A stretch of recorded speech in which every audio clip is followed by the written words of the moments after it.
भगवान के किसी भी अवतार को आप देख लीजिए, किसी भी अवतार ने इतना कष्ट नहीं झेला जितना कष्ट भगवान कृष्ण के जीवन में है। उनका जन्म कहाँ हुआ? जेल में। किसी बच्चे का जन्म जेल में हो जाए उसको कलंक लग जाता है, लो जेल में पैदा हुआ। भगवान कृष्ण का जन्म जेल में, उनके अपने ही उनकी मृत्यु का कारण बन गए। उनका खुद का सगा मामा जिस दिन पैदा हुए उसी दिन भागना पड़ा। गोकुल में केवल 6 दिन के थे कि राक्षसी मारने आ गए। 2 महीने के हुए राक्षस आ गए। 4 महीने के हुए सक्टासुर आया। 1 वर्ष के हुए तृणावर्त नाम का राक्षस मारने आया। ऐसे घोर संघर्ष से भगवान का प्रारंभिक जीवन चला है। 11 वर्ष की आयु भगवान ने गोकुल में बिताई तो कितना कष्ट झेला। केसीदाना, बकासुर, अघासुर, कालिया नाग, दवानल का पान, गिरिराज जी को उठाना, सभी देवताओं को दंडित करना, कितना कुछ देखना पड़ा। 11 वर्ष के बाद गोकुल को छोड़कर मथुरा आए। आतताई कंस का वध किया। मथुरावासी शांति में आए, लेकिन उसी समय कंस का ससुर जरासंध, उसने 18 बार मथुरा में आक्रमण किया। हर 6 महीने में, हर 3 महीने में धावा बोल देता था।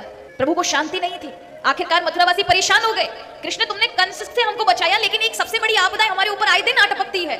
जरासंध, उसको कोई मार नहीं सकता, कहकर भी नहीं आता, अचानक आक्रमण कर देता है। हम थक गए हैं। तब भगवान ने द्वारिकापुरी बसाई। अभी द्वारिकापुरी में आनंद से बैठे ही थे कि अचानक पांडवों ने कहा हमारी रक्षा करो।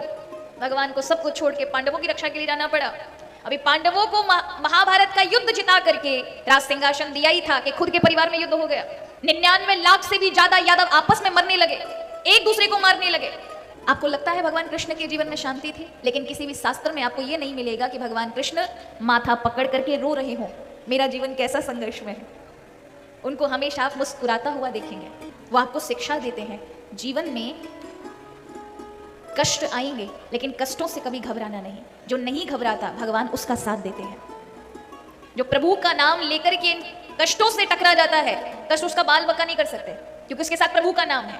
इसलिए कहा जाता है कि जब प्रभु का नाम, जब संघर्ष की घड़ी हो, कठिनाई ज्यादा हो, जीवन में बहुत अधिक दुख की घड़ी हो, तब भगवान के नाम का सहारा लेकर रखना चाहिए। भगवान का नाम, प्रभु की कृपा उन कष्टों से आपको बचाती है, आपकी रक्षा करती है। जैसे नदी का बहाव ज्यादा हो, किनारे पर लगी हुई चैन को पकड़ के रखना चाहिए। छोड़ दिया तो क्या होगा?